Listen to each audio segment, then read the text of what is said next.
pastor. El pastor lo considero un gran amigo. Y saben que el pastor es un hijo de Dios dos veces. La primera porque Cristo lo salvó, y la segunda porque dice la palabra: bienaventurados los pacificadores, porque serán hijos de Dios. Y el pastor es un gran pacificador. Sí. Admiro mucho al pastor, un gran estudioso bíblico. Un día teníamos una controversia. Estábamos era como un retiro que había pastores y laicos, y teníamos una controversia sobre la naturaleza de Cristo. Un grupo, y el pastor salieron como 6 pastores, y a todos le preguntaban. Y le preguntamos al pastor, y él nos dijo: la Biblia dice esto, esto, esto, y lean el libro de George Knight, que les va a ayudar mucho. Y ha sido un libro excelente, una bendición en mi vida, pastor. Gracias. Siempre lo recordamos. Bueno, el día de hoy vamos a estar hablando de 2 textos. Uno que está en Mateo 27, 45 y 46. Mateo 27, 45 y 46. Y dice: desde la hora de sexta fueron tinieblas sobre toda la tierra, hasta la hora nona. Y cerca de la hora nona, Jesús exclamó con grande voz, diciendo: Elí, Elí, lama sabactani. Esto es: Dios mío, ¿por qué me has abandonado? Y el libro de Marcos, capítulo 15, nos dice: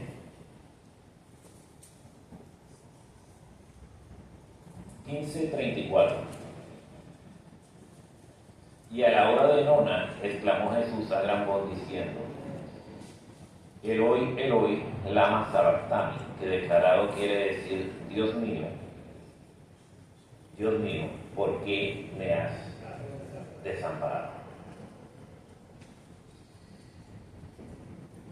Nosotros encontramos casualmente en esta semana que es una semana muy importante en el mundo cristiano, porque la tradición ha establecido como la Semana Santa o la Semana Mayor. Y siempre, yo creo que durante como unos 1000 años, es una semana donde se celebran diversas actividades para recordar la muerte de Cristo. Y entre esas diversas actividades que se celebran, podemos encontrar distintas procesiones, podemos encontrar, no sé si ustedes han podido ver, en Puerto Rico no es muy común, pero en otros lugares sí, tanto de Latinoamérica como en Europa, que sacan los santos y van por las calles caminando las procesiones y lo llevan a distintos lugares. Y en ocasiones,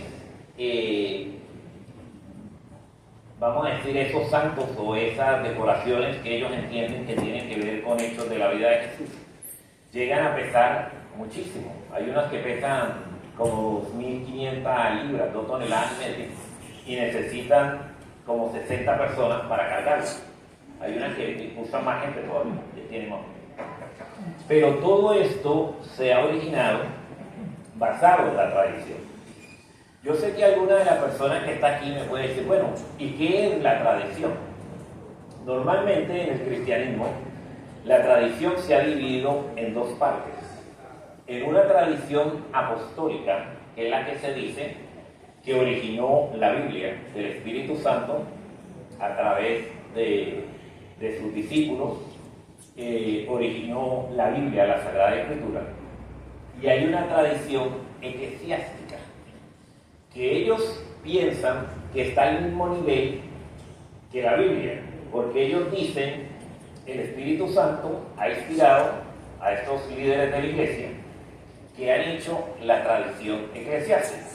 Y como resultado de la tradición eclesiástica, nosotros encontramos la Navidad, la Pascua, el Adviento, el Rosario, la Novena, y el amor a los santos.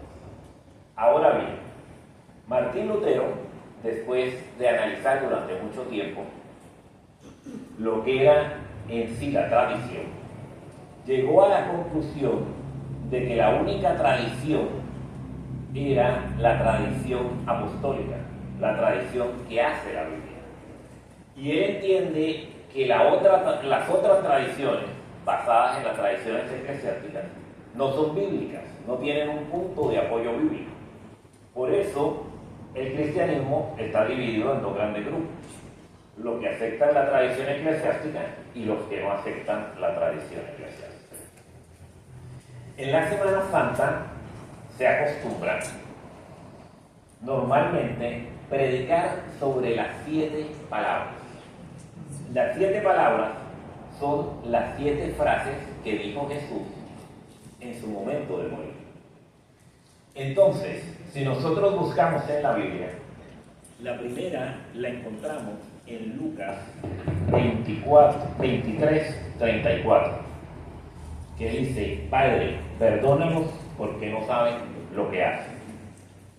La segunda la encontramos en Lucas 23:43, que dice: hoy estarás conmigo en el paraíso.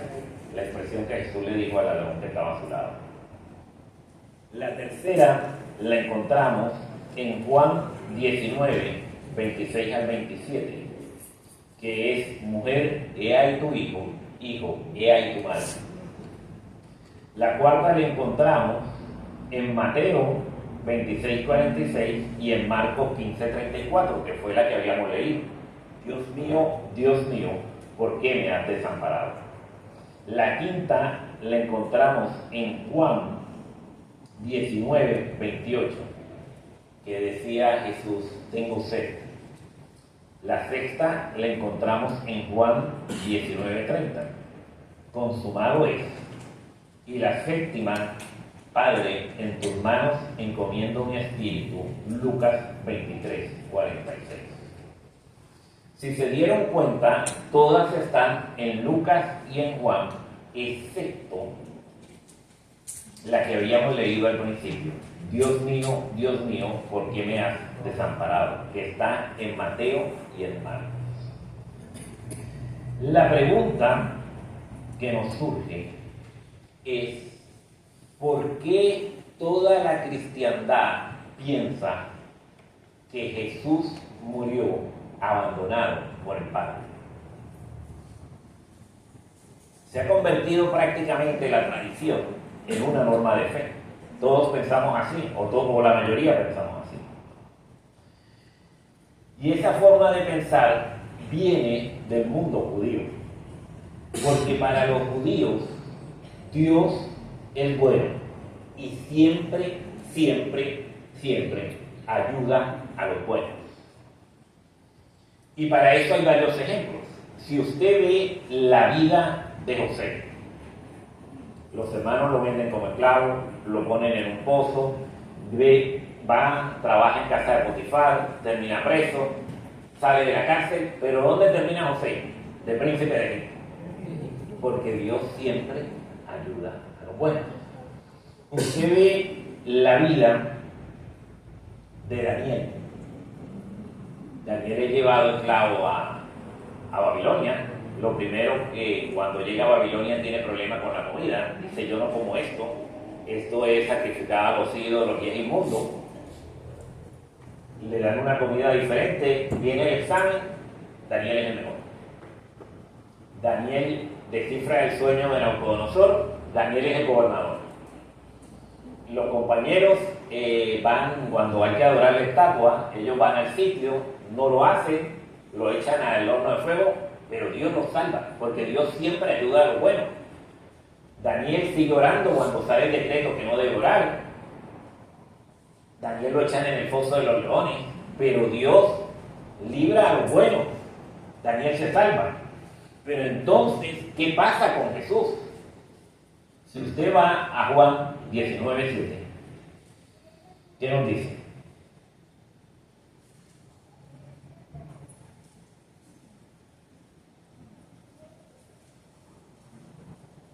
Respondiendo los judíos: nosotros tenemos ley, y según nuestra ley debe morir, porque se hizo hijo de Dios. El decir que es Dios es blasfemia.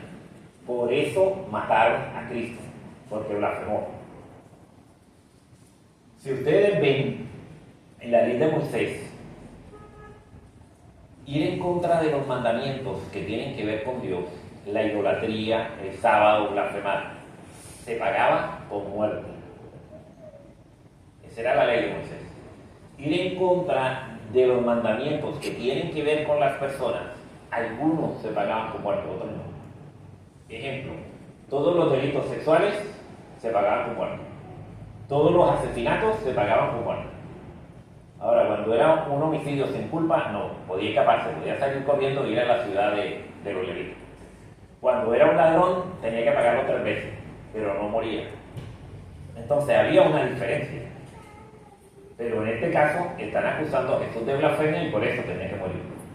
Deuteronomio 21:23. ¿Qué nos dice Deuteronomio 21:23?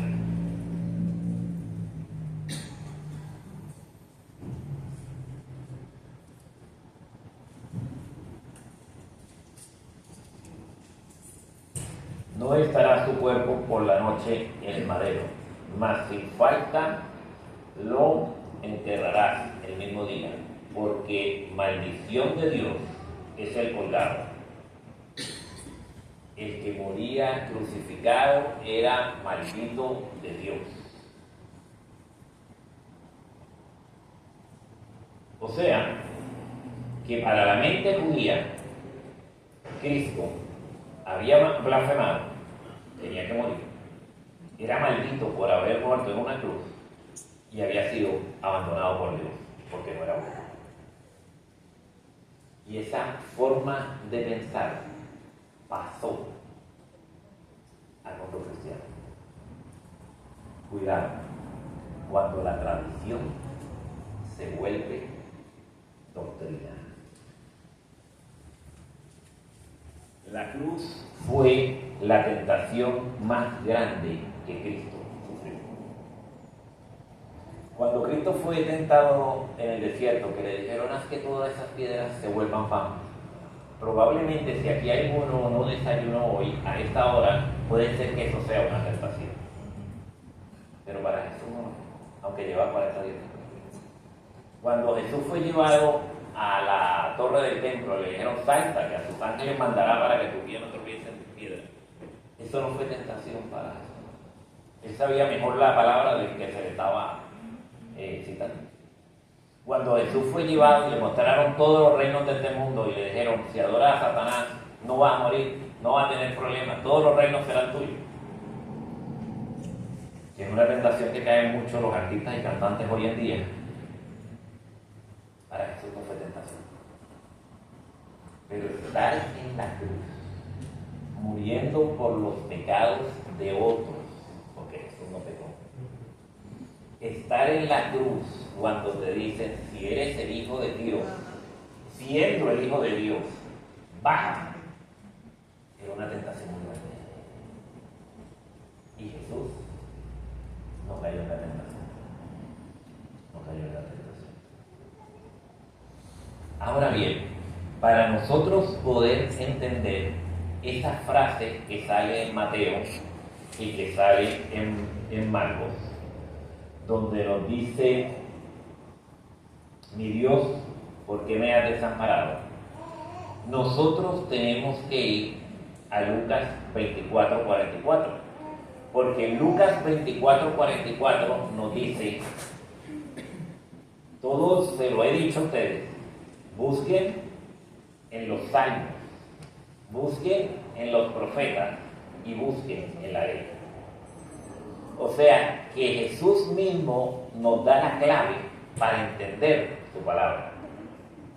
La diferencia que vemos nosotros en Mateo y en Marcos es que Mateo fue escrito en arameo y por eso dice Elí. Y Marcos, aunque fue escrito en griego, usa la palabra en hebreo, Eloi. ¿Qué significa? Mire, los judíos tenían un problema, que ellos no decían Jehová, porque Jehová era el nombre de Dios del pacto. Y eso, para ellos, decir el nombre de Dios era nombrarlo en vano. Entonces, ellos lo que usan son descripciones de Dios. Y de eso tienen más de 40. Elí y Eloi significan Dios mío, Dios poderoso, Dios fuerte, Dios alto, Dios exaltado. Entonces, la forma de ellos usarlo es decirle mi Señor, mi Dios. Le van dando sinónimos para no usar la palabra que ellos entendían, que era el nombre de Dios como tal, que era lo que ellos no podían nombrar al Padre. Ahora bien, no teniendo más diferencias el texto, simplemente nos menciona que de la hora sexta a la hora nona hubo una gran oscuridad. El judío comienza a contar las horas desde que sale el sol. O sea que estaríamos hablando que como de 12 a 3 de la tarde hubo oscuridad. Y hubo oscuridad porque la luz del mundo se estaba apagando. Hubo oscuridad porque la historia de la humanidad estaba entrando en un campo desconocido totalmente, porque era la primera vez que no iba a estar Jesús, Dios, presente. Por eso había oscuridad, porque Dios estaba pasando juicio sobre el sacrificio de su Hijo. Ahora bien, sin más preámbulos, vamos a los salmos. Como ya hablamos que Lucas 24 nos refiere a los salmos. Los salmos tienen varias cosas interesantes. Primero, los salmos son alabanzas, son himnos, es música. Nosotros no lo tenemos así en nuestro idioma, nosotros escasamente tenemos la letra. Los salmos se dicen que fueron organizados por Esdras cuando volvió del cautiverio de Babilonia. Pero es un poco complejo determinar quién escribió los salmos. Los especialistas dicen que David escribió 73, que Asaf escribió 12, que los hijos de Coré escribieron 11, que Salomón escribió 2, que Moisés escribió 1, que Enán escribió 1 y que Etán escribió 1. Que hay un grupo de salmos que no se saben quién los escribió, como 37, pero todo el mundo dice que tuvo que haber sido David. Ahora, es más complejo que eso, porque la Biblia dice Salmo de David, pero es que David era el jefe del coro, era el director del grupo de alabanza. Entonces, la alabanza la hacía el grupo, la creaba el grupo, y él participaba, pero por ser él el líder del equipo, pues dice Salmo de David, pero no necesariamente todos eran de David. Había muchas personas involucradas en, vamos a decir, en crear la letra, la música y todo el proceso. Ahora, en el reinado de David y en el reinado de Salomón se usaba muchísimo las alabanzas. Dice que fue la época de la historia de Israel que más se usaba, que era algo maravilloso escuchar esos coros cantando la cantidad de alabanza que tenían, porque a nosotros llegan apenas 150, pero algunos piensan que pudieron ser más que se perdieron. Ahora bien, Esdras aparentemente organiza los salmos en 5 libros, los divide en 5, y estos están relacionados con Génesis, Éxodo, Levítico, Números y Deuteronomio, la división, al igual que están relacionados con Cantares, con Lamentaciones, con otros libros, porque para los judíos todo tenía una coherencia y tenía un mensaje que llevar. Ese primer grupo de salmos, que va de 1 al 41, ellos entienden que hablan sobre el mal. El segundo grupo, que va del Salmo 42 al 72, ellos entienden que hablan sobre la liberación. El tercer grupo, del 73 al 89, ellos entienden que está relacionado a la ley. Y el cuarto grupo, del Salmo 90 al 106, ellos entienden que está relacionado con el bien y el proceso de vencer al mal. Y del 107 al 150, ellos entienden que es una alabanza ya directamente relacionada, que el bien ha vencido al mal. Entonces, dentro de esos conceptos, es que vamos a hablar un poquito de los salmos, a ver qué nos quiere decir Jesús cuando nos dicen, si ustedes quieren saber lo que está sucediendo, vayan a los salmos. Lo primero que tengo que decirle es que nosotros, en estos tiempos modernos, pensamos que hay 14 salmos que son directamente mesiánicos, que son directamente proféticos. Pueden haber más, porque pueden haber textos de otros que tengan partes proféticas. Lo primero que vamos a encontrar es que el Salmo 41:10 nos dice que a Jesús lo iban a traicionar. Y es lo mismo que dice Juan 13:18. Cuando habla específicamente que Judas, el que metía la mano en el plato, era el que lo iba a traicionar. El Salmo 69:5 nos dice que los malos odian a Jesús. Y es lo mismo que nos dice Juan 15:24. El Salmo 42:6 nos dice, mi alma está muy triste hasta la muerte, que es lo mismo que nos dice Mateo 26:34.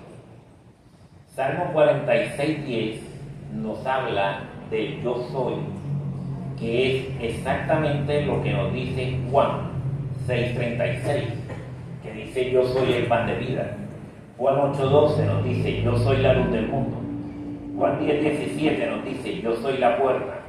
Juan 10:31 nos dice yo soy el buen pastor. Juan 11:26 nos dice yo soy la resurrección y la vida. En el Salmo 27:12 nos dice y traerán testigos falsos. Igual nos dice Mateo 26:59 que los testigos que iban a hablar en contra de Jesús eran falsos, le pagaron para que mintieran. El Salmo 69:21 nos dice y me dieron vino con hiel, lo mismo que dice Mateo 24:34. Ahora bien, yo quiero invitarlos a buscar a ustedes en el Salmo 22, que es el salmo que vamos a estar hablando las próximas 3 horas. El pastor me dijo que no me preocupara por el tiempo, que lo único es que Luma hay veces nos ayuda a terminar más temprano. Salmo 22. Dios mío, ¿por qué me has desamparado? Eso no es lo que dice el texto que leímos en Mateo y en Marcos. Exactamente igual. ¿Por qué están lejos de mi salud y de las palabras de mi clamor? Dios mío, clamo de día y no me oyes, y de noche y no hay para mí silencio. Tú empero eres santo, tú que habitas entre la alabanza de Israel. En ti esperaron nuestros padres, esperaron y tú los libraste. Clamaron a ti, fueron librados, esperaron en ti y no se avergonzaron. O sea que Dios sí responde. Él está diciendo, Dios siempre responde. Mas yo soy gusano y no hombre. Esos primeros versículos, del 1 al 3, se llama el grito de ayuda. Del 13 en adelante, como hasta el 11, se llama no llega la ayuda. Oprobio de los hombres y desecho del pueblo, todos los que me ven escarnecen de mí. Lo que leímos hace un momento, que decían que todos se burlaban de él.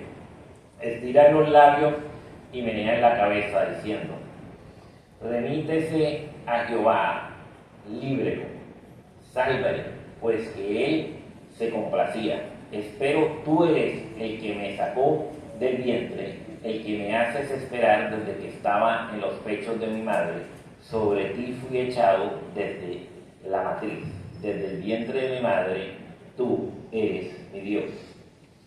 No te alejes de mí, porque la angustia está cerca. Es un momento de sufrimiento terrible. Versículo 11. Han rodeado muchos toros fuertes, toros de Basán me han cercado. Eran unos toros muy peligrosos.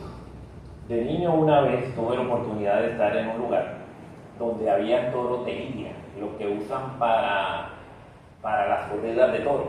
Aquí en Puerto Rico no se usa, pero en otros lugares, en España y en otros lugares se usan. Son toros extremadamente bravos. Ellos, si se consiguen dos toros machos, entre ellos se matan. O sea, ellos hay que tenerlos bien lejitos cada uno del otro, que no haya interacción, porque son animales bien peligrosos. Y él se refiere a eso, dice, mira, estoy rodeado de gente muy peligrosa. Abrieron sobre mí su boca como león, rapante y rugiente. ¿Qué dice la Biblia sobre el león? Dice que Satanás anda como león rugiente, buscando a quien devorar. Heme escurrido como aguas y todos mis huesos se han desconjuntado.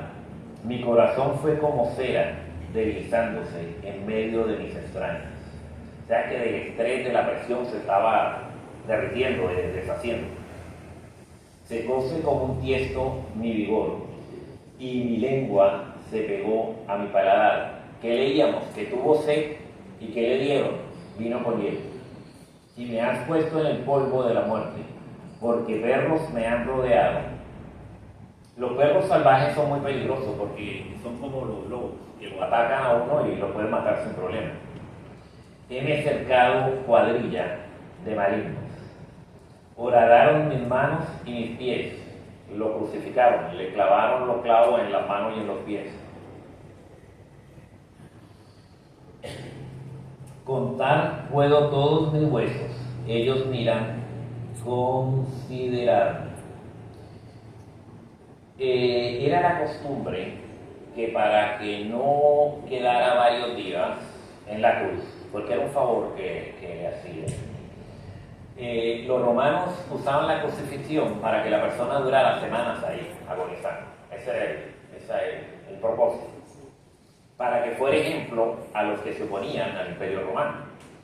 Entonces los judíos, como iba a ser sábado y no podía haber a alguien crucificado en sábado, ellos le quebraban los huesos para que se muriera más rápido. Entonces le hacían el favor de quebrarle los huesos para que muriera más rápido. En el caso de él no se lo hicieron, primero porque estaba profetizado que no le iban a quebrar los huesos, y segundo porque él murió antes. Por eso fue que no lo hicieron como ellos lo hacían. Partieron entre sí mis vestidos y sobre mi ropa echaron suerte.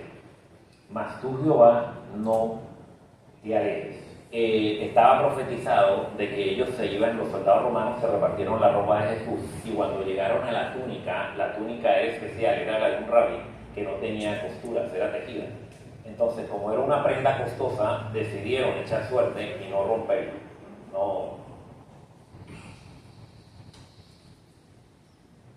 Mas tú, Jehová, no te alejes, fortaleza mía, apresúrate para mi ayuda, libra de la espada mi alma, del poder del perro mi única, sálvame de la boca del león, y oyóme librándome de los cuernos del unicornio.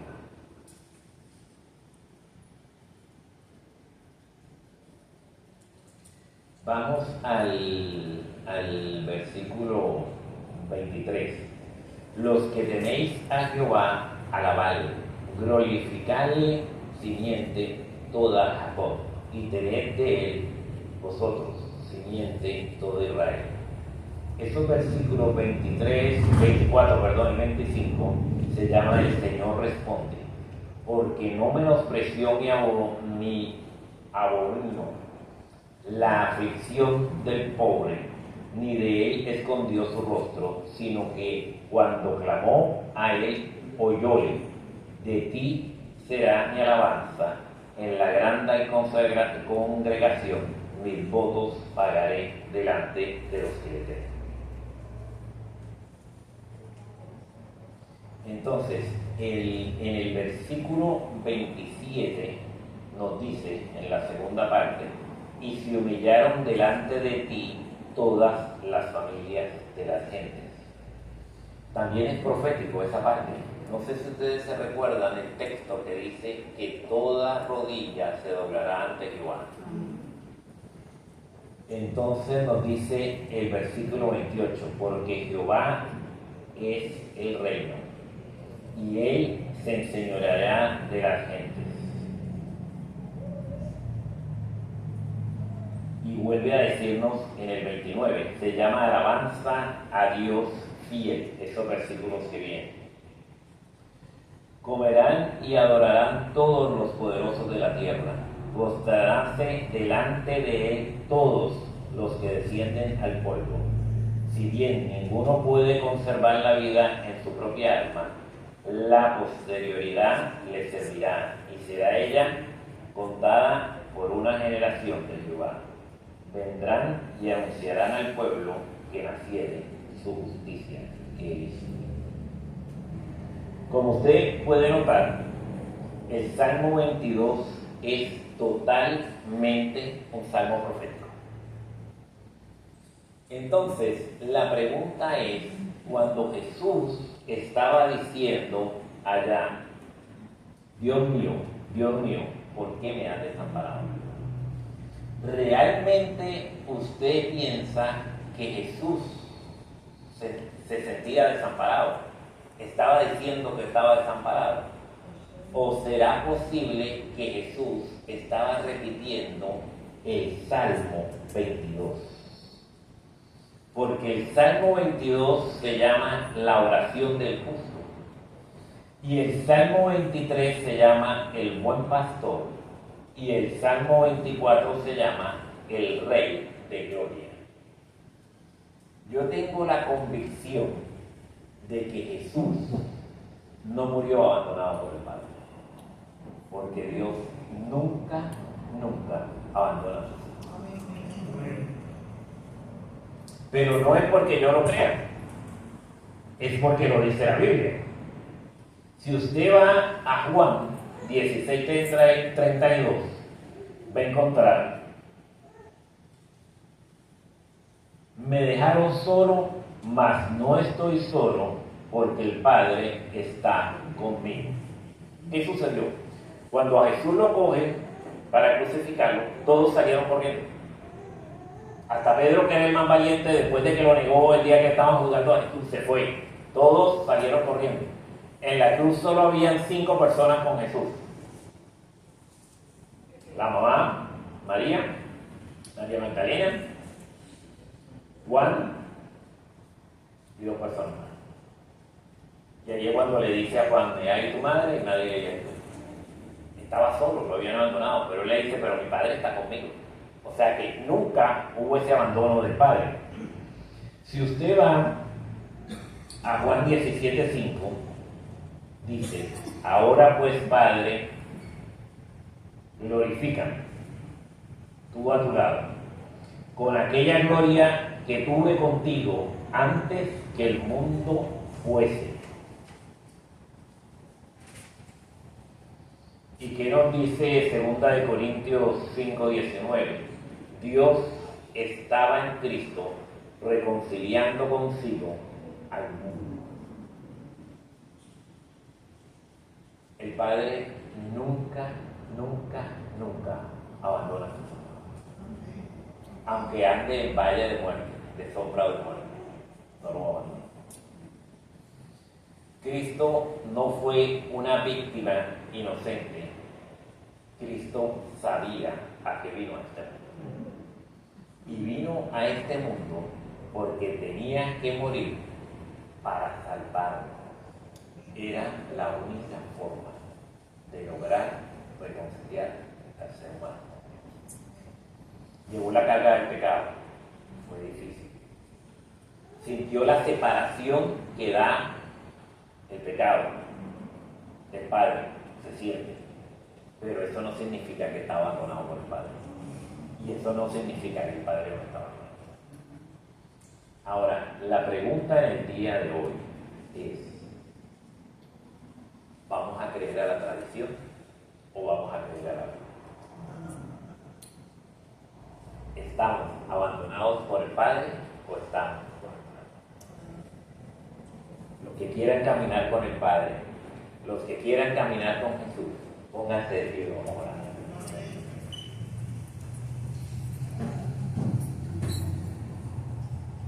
Señor, te damos gracias por la bendición que nos da. Sabemos, Señor, el sacrificio tan grande que hizo tu Hijo para venir a este mundo, para salvarnos. Señor, sabemos el dolor que sufrió para podernos regalar a nosotros la salvación. Sabemos también, Señor, que ese sacrificio hizo que nosotros hoy podamos ser hijos de Dios. Ahora, Señor, danos tu bendición y ayúdanos a contarle al mundo las cosas maravillosas que tú has hecho. Y ahora despídenos con la bendición que le dabas a tu pueblo en el pasado. Jehová te bendiga y te guarde, haga resplandecer tu rostro en medio de ellos y ponga en ti paz. Que Dios los bendiga. Amén.